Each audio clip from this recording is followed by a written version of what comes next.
할렐루야. 그러나 나는 하나님의 집에 있는 푸른 감람나무 같음이요 하나님의 인자하심을 영원히 의지하리로다. 아멘.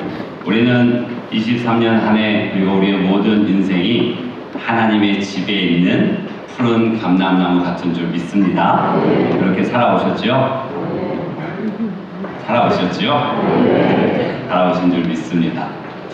어제 저는 혼자 12월 31일 올 한 해의 마지막 날이 주일이어서 참 은혜가 깊다 했는데 우리 부목사님들이 역시 목사님 올해 첫날도 주일이었습니다.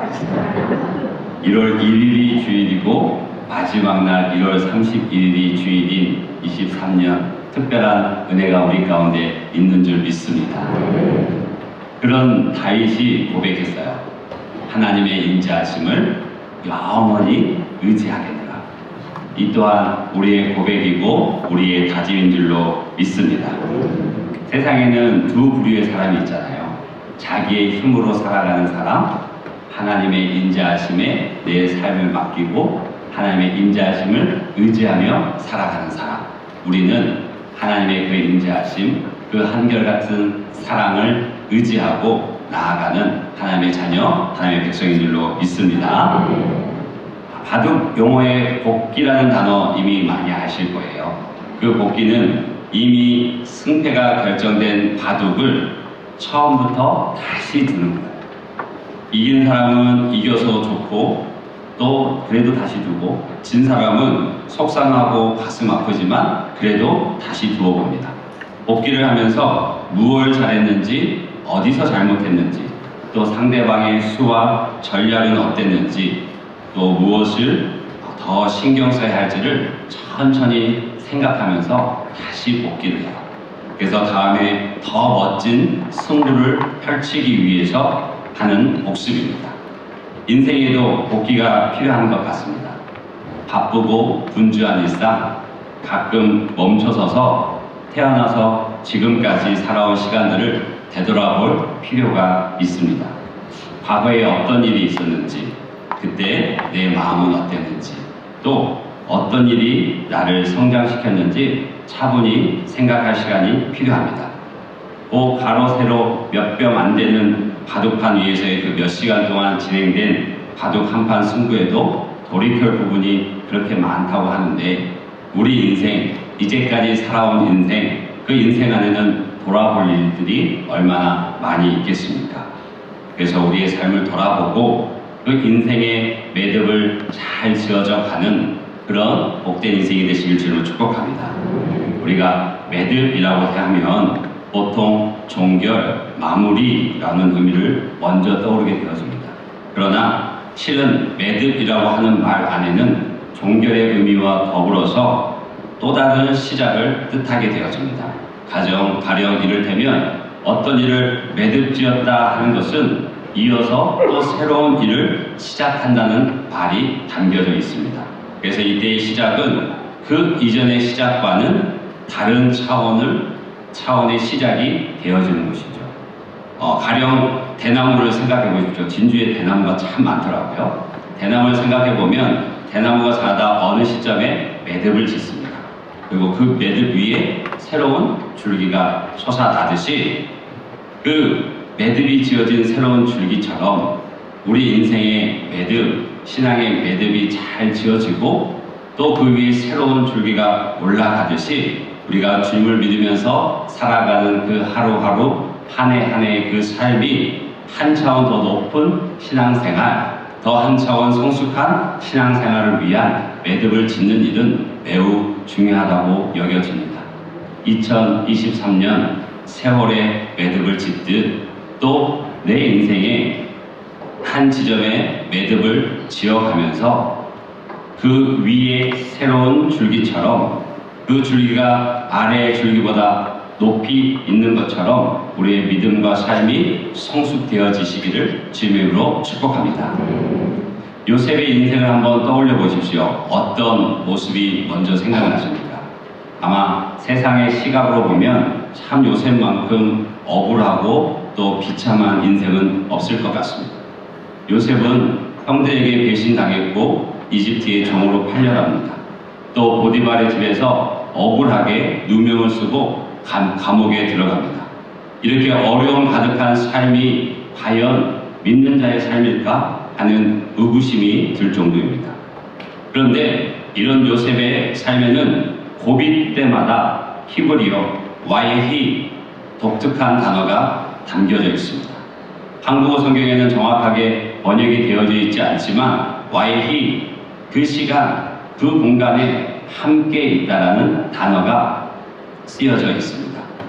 요셉이 형들에 의해서 이집트로 팔려갈 때, 또 시위대장 보디발의 집에 팔려갈 때, 또 보디발의 아내에 의해서 억울하게 감옥에 내려갈 때 인생이 힘들었던 그 순간순간 이 와예히 단어가 3번 들어가 있습니다. 이것은 요셉이 이집트로 팔려가던 이스마엘 상인의 수레에 와예히 하나님이 그 수레에 요셉과 함께 타고 계셨고 또 요셉이 이집트에서 보디발의 집으로 팔려가 그 집 문턱을 넘을 때 와예히 하나님이 요셉과 함께 그 집 문턱을 넘으셨던 것입니다. 그리고 요셉이 억울한 누명을 쓰고 제대로 자신의 변호조차 하지 못하고 감옥에 들어갔을 때도 와예히 그 감옥에 하나님이 요셉과 함께 하셨습니다. 이런 와예히 하나님께서 그 시간 그 공간에 함께 계시다라는 시각을 가지고 요셉의 삶을 다시 보면 하나님이 요셉을 지키고 계심을 확연히 찾아볼 수 있습니다. 첫째, 요셉이 그 형들로부터 죽임을 당할 위기에 처하게 되었습니다. 형들이 너무 미워서 그것이 분노와 원망이 되어져서 저 멀리 보이는 요셉을 통해서 꿈꾸는 자라며 비아냥거리고 그를 죽일 절호의 찬스가 지금이다라고 여기면서 계획을 세울 때 큰 형 르우벨을 통해서 요셉의 생명은 건들지 말자라고 하면서 요셉이 일단 목숨을 건집니다. 두 번째, 요셉의 형들이 요셉을 죽이진 않고 구덩이에 던져 넣습니다. 물이 귀한 팔레스틴에서는 빗물을 모아서 가두어두는 이런 우물들이 있었습니다. 그 모양은 어떻게 생겼냐면 우리 항아리 같이 주둥이는 작습니다. 입구는 작고 안은 넓고 깊습니다. 팔레스틴 지역의 태양열이 너무 뜨겁기 때문에 그 물의 증발을 최소화시키기 위해서 입구는 작고 그 속은 넓고 깊습니다. 그래서 사람이 그곳에 빠지게 되어지면 자신의 힘으로는 도저히 나올 수 없는 그런 구조입니다.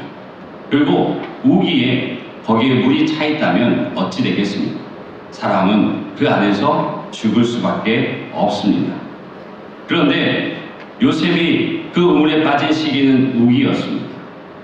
그런데 하나님의 말씀에는 그 구덩이는 빈 것이라 그 속에 물이 없었더라 라고 말씀하고 있어요. 요셉은 두 번째로 그 목숨을 건지게 되어집니다. 또 세 번째, 보디발의 아내 그 여주인이 이 잘생긴 어여쁜 요셉을 유혹합니다. 그런데 요셉이 결코 하나님 앞에서 범죄할 수 없기에 그를 뿌리치고 옷까지 벗어두고 그 유혹의 자리, 죄의 자리를 도망치듯이 벗어납니다. 그런데 이 여주인은 그때 그 이야기를 스스로 자신의 반성의 귀로 삼지 않고 많은 이들에게 이야기하고 주인이 올 때까지, 보디발이 올 때까지 기다렸다가 이야기하게 되어지죠. 고대 이집트법에서는 그렇게 남자가 유부녀와 간통을 하게 되어지면 그 자리에서 돌로 쳐 죽이는 게 일반적이었습니다. 이집트의 시위 대장이었던 보디발이 그 이방의 이름조차 알려지지 않은 그 종 하나 죽이는 거 쉬운 일이었습니다. 어렵지 않습니다. 그런데 이 보디발이 어찌된 일인지 그를 죽이지 않고 감옥에 보냅니다. 왕의 감옥에. 이로써 요셉은 이집트 왕 바로의 꿈을 해석할 기회를 얻게 되었습니다. 여러분, 요셉의 삶을 가만히 보면 상황이 어렵고 계속 실패의 연속인 것만 같습니다. 그런데 결코 그렇지 않음을 우리는 또 잘 알고 있습니다. 하나님은 요셉의 어려운 순간순간마다 그의 인생을 그 다음 기회의 현장으로 인도하고 계신 것입니다. 지금 오늘 본문을 읽었을 때 요셉은 애굽의 서열 2위 총리로서 등극된 이후입니다. 가나안 땅에서 양을 치던 요셉, 아니요, 그 가문 안에 있었던 요셉이죠. 아버지 야곱이 노년에 얻은 자식이라 그 누구보다 귀했고 소중했고 사랑을 준다는 것이 그만 편애가 되어져서 다른 형제들 가운데 큰 상처를 주게 되었습니다. 그때 요셉은 어떤 모습이었습니까? 매우 자기중심적이었고 이기적이었고 독선적인 사람이었어요. 형들의 잘못이나 고자질하는 철부지였고 또 채색 옷을 입고 다니는 참 미숙아였습니다. 채색 옷이라고 하면 색깔이 알록달록한 채색 옷이 아니고 그 옷의 손끝이 이 손목까지 오고 또 길이는 발목끝까지 오는 마치 우리 성가대원분들이 입는 그 가운과 같은 그런 옷은 일하기에 불편한 옷입니다. 대부분의 사람들은 소매가 짧고 또 길이도 무릎까지 오는 그런 옷을 입고 일을 해요. 그래야 용이하잖아요. 여러분들 한번 일을 하려고 마음 먹으시면 어떻게 하십니까? 팔 먼저 걷어붙이시죠? 똑같은 이치예요. 그런 옷은 누가 입습니까? 관리들이, 감독하는 이들이 어슬렁거리면서 걷는 옷이고 그런 채색 옷이었습니다. 그걸 입고 그가 하는 일이 뭐였어요? 형들이 하는 일들을 아버지한테 고자질하는 그런 모습이 요셉이었고 또 자신의 꿈을 남의 마음은 조금도 배려하지 않고 남의 속을 뒤집어 놓는 천방지축이었습니다. 참 연약한 존재였습니다. 우리말에도 그런 속담이 있지 않습니까? 대성 부른 나무는 무엇부터 한다? 떡잎부터 한다. 그런데 요셉의 17세 이전의 모습 속에서 그가 일국의 그 최강대국의 총리가 될 만한 모습이 보이십니까? 떡잎이 보이십니까? 잘 안 보입니다. 아무리 눈을 씻고 찾아봐도 어디에 요셉이 될 만한 하나님의 사람으로 쓰임 받을 만한 구석이 조금도 눈에 보이지 않습니다. 그런데 요셉은 13년간 자신의 의지대로 할 수 없는 그 상황 속에서 토기장이신 하나님의 손끝에서 빚어지고 있습니다. 상인들에게 팔려서 애굽의 시위대장 보디발의 집에서 가정총무의 그 일을 맡아 하면서 재무관리를 배웁니다. 지금 생각하면 어느 유수 대학의 경제학과 또는 비즈니스 스쿨 그런 것 정도 되겠죠. 근데 그런 것보다 더 좋은 것입니다. 이집트 전역에서 어떻게 실물 경제를 그만큼 잘 배우고 만질 수 있는 것이 있겠습니까? 재무관리 훈련이 끝났을 때 보디발 아내의 모함으로 인해서 자신의 억울함을 호소조차 하지 못한 채 감옥살이를 하게 되었습니다. 그런데 그 감옥이 어떤 곳이었습니까? 국사범들을 가두는 것, 왕의 측근들, 왕의 어명을 거역한들, 왕의 신비를 불편한 이들을 모아두는 왕의 감옥이었습니다.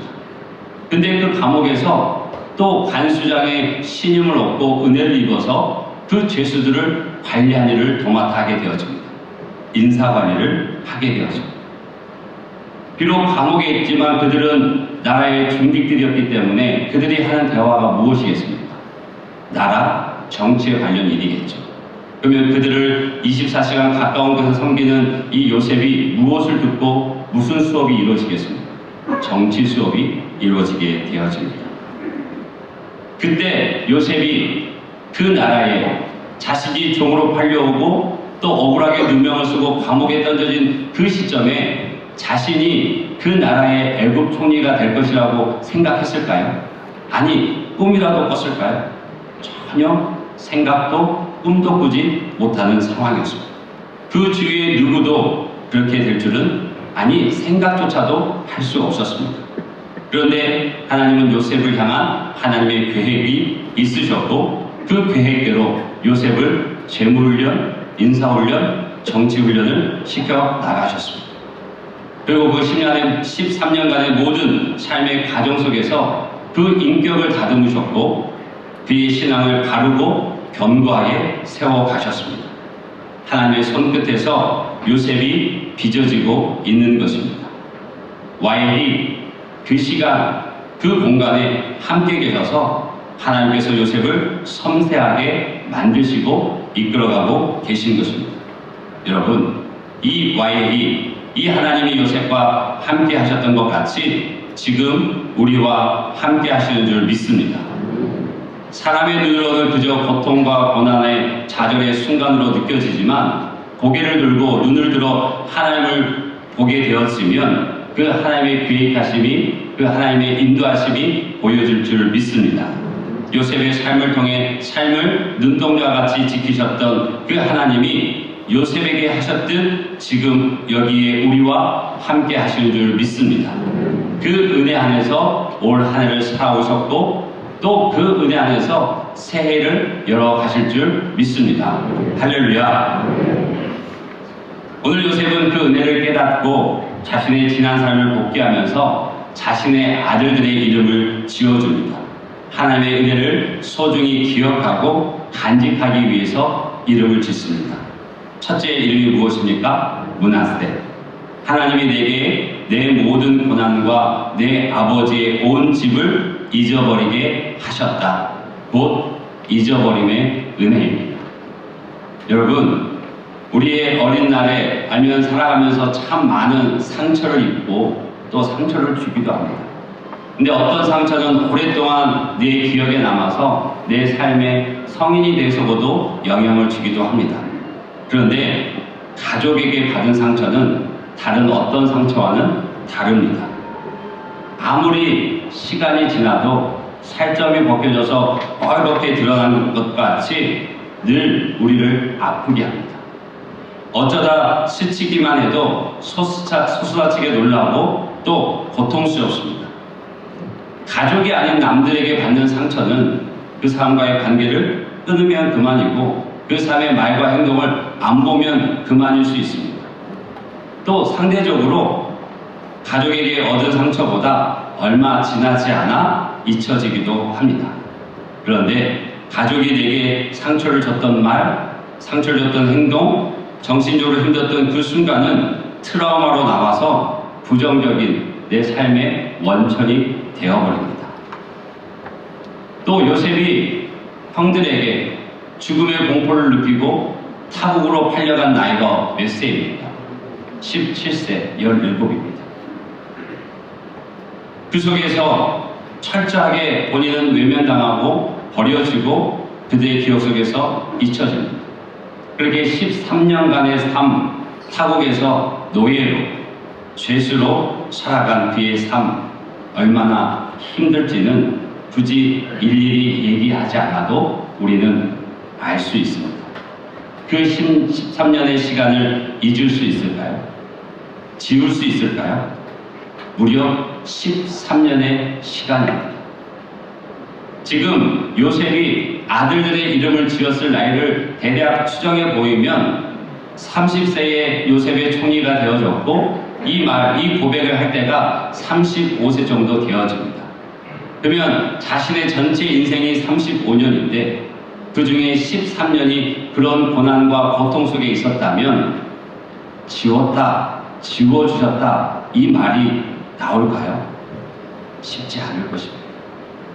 그런데 그는 고백합니다. 하나님이 내 모든 고난과 내 아버지의 온 집을 잊어버리게 하셨다. 전적인 하나님의 은혜입니다. 잊어버림의 은혜입니다. 하나님께서 요셉의 모든 고난과 아픔과 상처를 다 잊어버리게 하셨습니다. 아멘이신가요? 하나님께서 해주셔야 합니다. 여러분, 진주가 참 살기 좋은 땅이죠.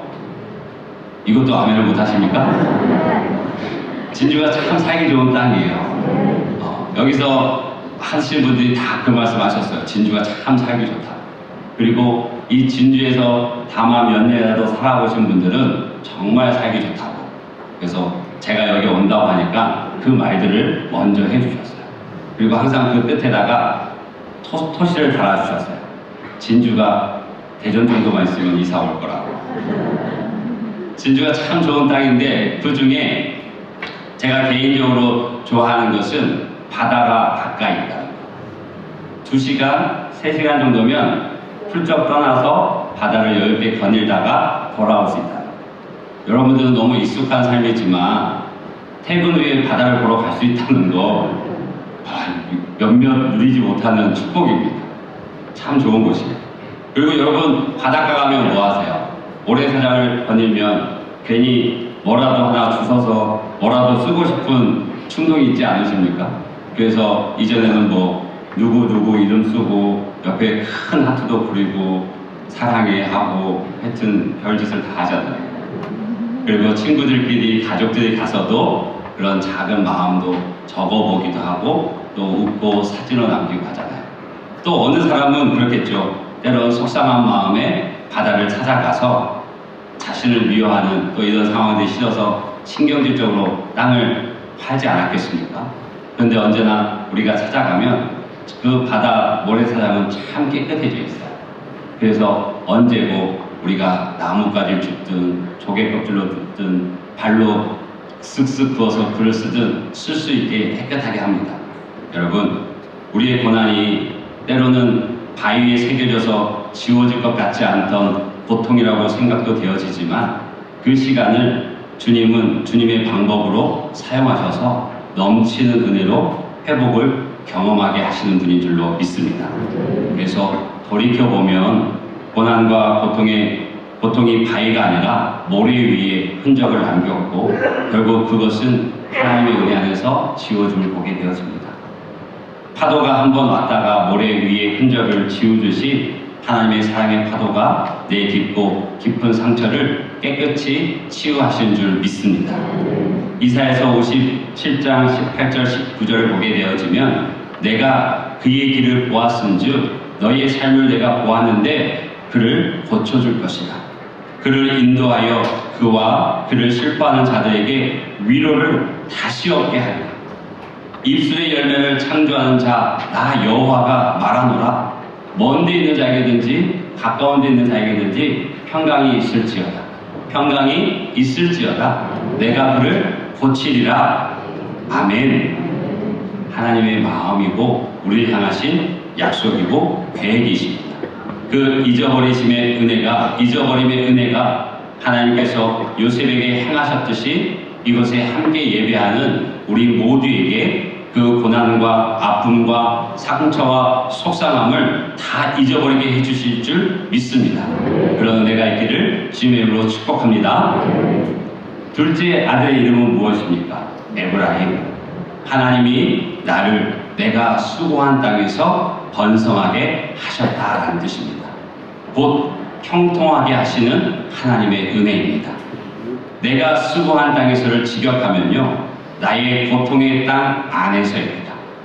즉 요셉의 그 고통 속에서 하나님께서는 번성하게 하셨고 형통하게 하셨습니다.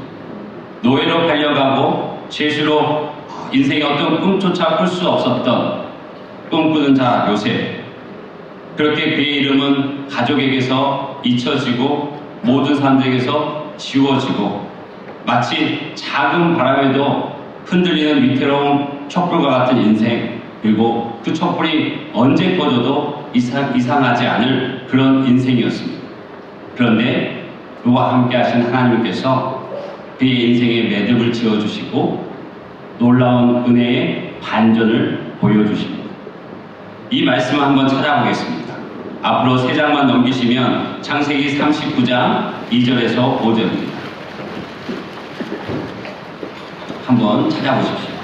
창세기 39장 2절에서 5절 한 절씩 저와 여러분이 교독하겠습니다. 2절은 제가, 여러분이 3절, 그리고 제가 4절, 여러분이 5절. 여호와께서 요셉과 함께 하심으로 그가 형통한 자가 되어 그의 주인 애굽 사람의 집에 있으니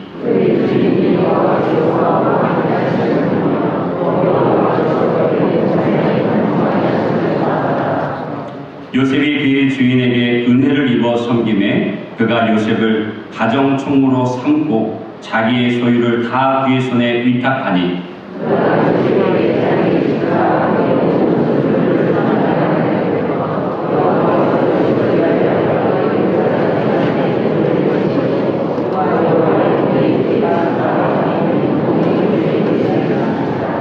아멘, 아멘이시죠? 바로 앞에 1절은 상인들에게 팔려서 이집트에 도달하고 이집트에서는 보디발의 집에 종으로 팔린 이야기가 나옵니다. 거기에는 어떤 희망도 소망도 찾을 수 없고 이런 반전을 기대할 수 없습니다. 그런데 그 문턱을 넘길 때 와헬이 하나님께서 함께 하심을 통해서 그 인생은 하나님의 은혜를 경험했습니다. 그리고 그 주인에게 은혜를 입어서 가정 총무라는 큰 직을 맡게 되어지고 그 일을 하면서 또 요셉 안에 있는 하나님이 보여지게 되어지고 실제로 이방의 나라에서 또 이방의 주인을 섬기고 있지만 믿음의 사람이 있는 그 가정은 복을 받게 되어집니다. 하나님의 은혜입니다. 하나님께서 형통케 하시는 은혜인 줄 믿습니다. 39장 21절 23절도 함께 보겠습니다. 39장 21절에서 23절 또 한 절씩 교독하겠습니다. 여호와께서 요셉과 함께 하시고 그에게 인자를 더하사 간수장에게 은혜를 받게 하시매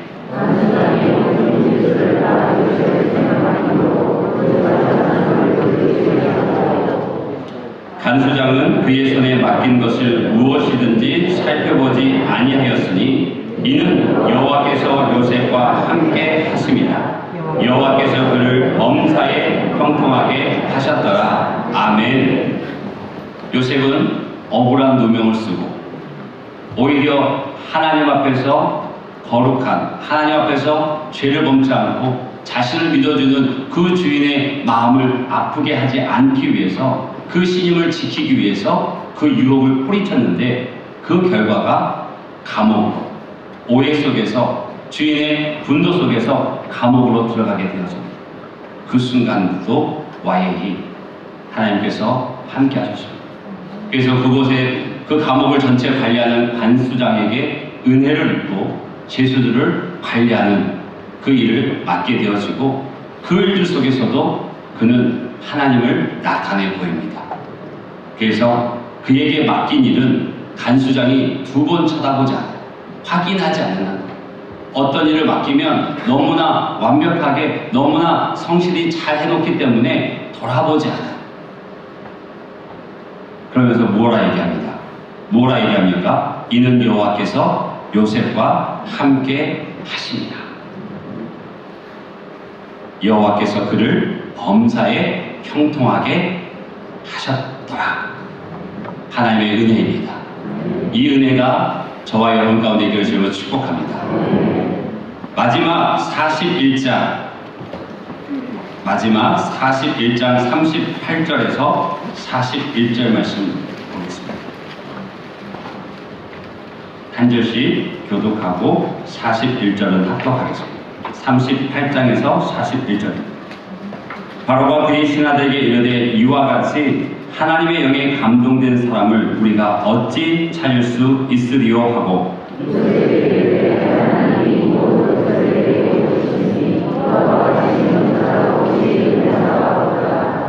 너는 내 집을 다스리라. 내 백성이 다 내 명령에 복종하리니 내가 너보다 높은 것은 내 왕자뿐이니라.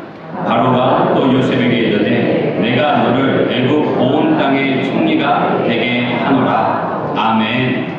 아멘이시지요?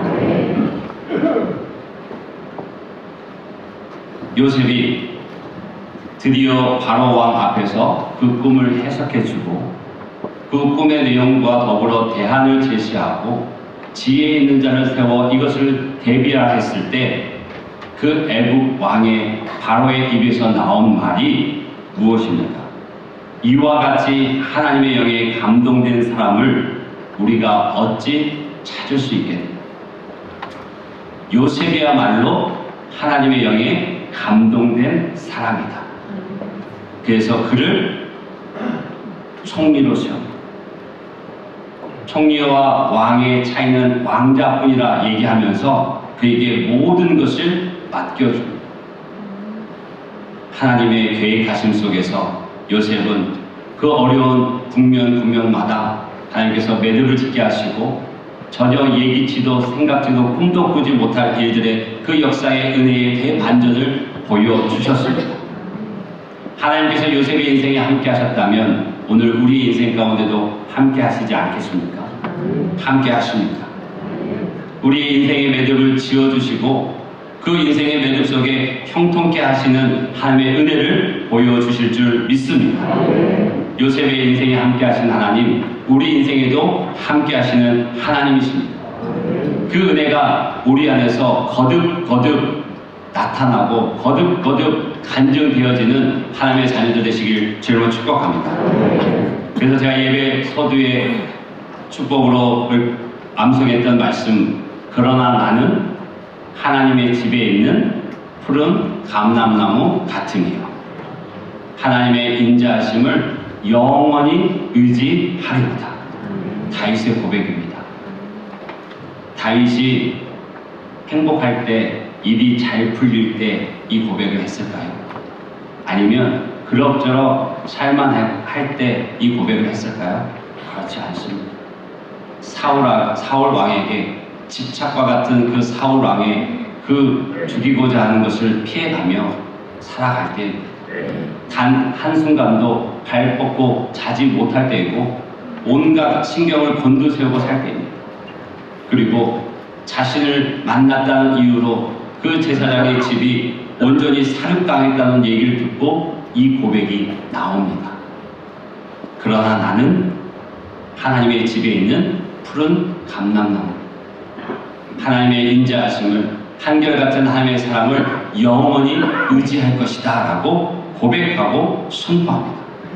이 믿음이 우리 가운데 있기를 주를 축복합니다. 이 세상 속에서 어떤 상처와 아픔과 어려움과 억울함과 고통이 있을지라도, 그러나 나는 하나님의 집에 있는 푸른 감람나무, 나는 영원한 그 하나님의 사랑을 의지하며 살겠노라고 고백하고 선포하는 저와 여러분 되시길 주로 축복합니다.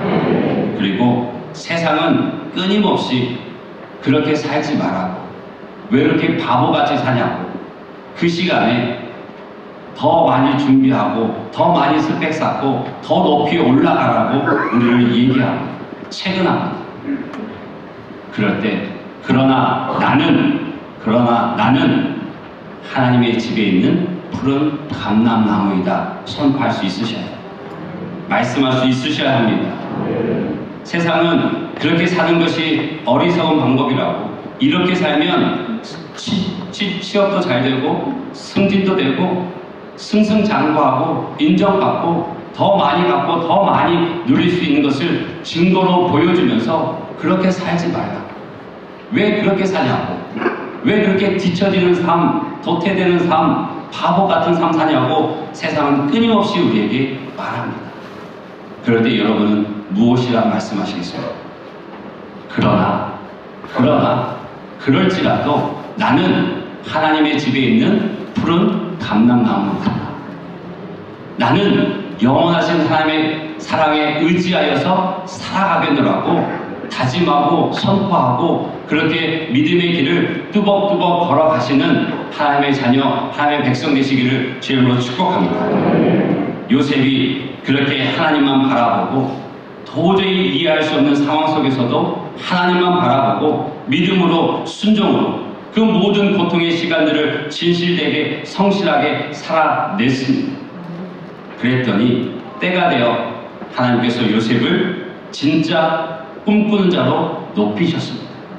그 은혜가 우리 가운데 있기를 주님으로 축복합니다.